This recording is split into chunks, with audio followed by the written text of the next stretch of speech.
Good morning, everybody. Happy Tuesday. Well, Crystal, what's on the show today? We're back together again. That's first and most important.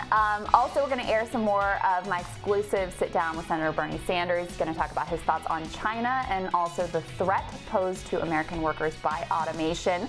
We've also got a reporter on the ground from New Hampshire talking about his sit-down with Andrew Yang, and a brand new poll has a lot of people talking. We'll get into all of that and so much more today on Rising.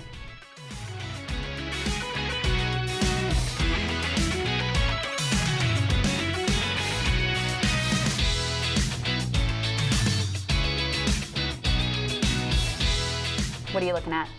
Well, Senator Bernie Sanders pulled something of an Elizabeth Warren yesterday. He released a new plan to save journalism while taking on the media industry in an op-ed for the Columbia Journalism Review. I applaud the senator for accurately assessing the sorry state of the U.S. news media, not just in their coverage, but in the decimation of local journalism, the role played by Facebook and Google, and the massive job losses for journalists. Bernie says his administration will block mergers like the CBS-Viacom deal. He will require companies to disclose whether corporate mergers or consolidation is involved in journalism layoffs. He's going to force new owners to grant employees stock ownership, support journalism unionization, empower the Federal Trade Commission to go after big tech, and, most radically of all, tax targeted advertising to fund nonprofit media outlets.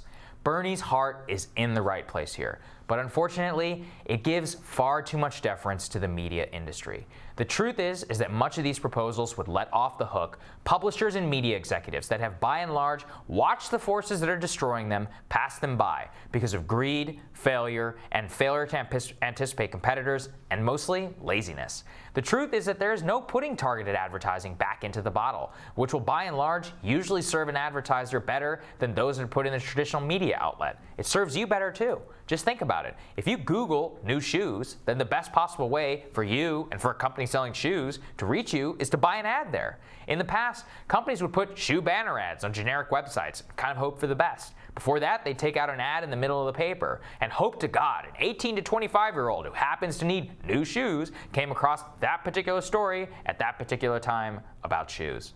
Sounds pretty inefficient, right? Taxing targeted advertising would only force advertisers and consumers to go back to the banner ad era of the internet, which was inefficient and annoying, as you can see in front of you, for everybody involved. Furthermore, do we really want the government deciding which nonprofit media outlets that the money is given to? Just think about how angry some of you are at the Trump administration's actions of moving funds around in a manner that you don't like. Always remember, discretionary spending goes both ways, depending on who is in power. Imagine a Republican in power who gives an abortion nonprofit or a pro-life nonprofit government money to write about it. I don't think many of you would be happy about that.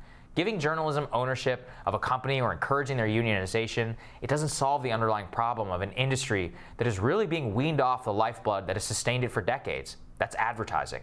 That's the problem that the media industry has to solve. And while Bernie recognizes a problem that is dire to the future of our society, his solutions are more of a stay of execution at this point than a commutation.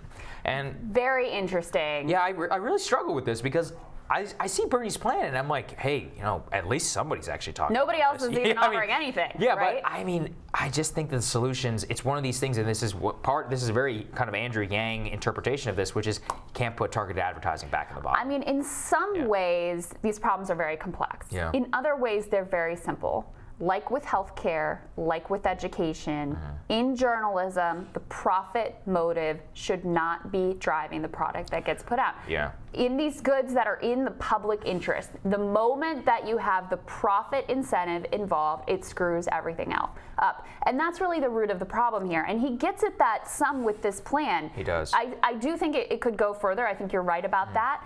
But the start of, again, putting power in the hands of local journalists, of giving them union power, making it more about the product and the workplace driving the coverage rather than some corporate executive who's looking at the bottom line, I think that's a huge move in the right direction. I think he's looking at all the right things. It's just I'm not sure that this is really the right way to go. And at the end of the day, ad rates are really starting to go down, and this is one of those things where it's like I said, I applaud him for identifying the problem, but in terms of the solution, I think we're going to have to keep thinking about a few more. Indeed.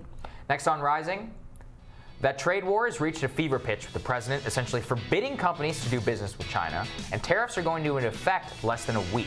Many of China's state-sponsored corporations are beginning to feel the heat. In the past 24 hours, it seems that both China and the U.S. want to see a resolution to the issue. It probably won't come easy.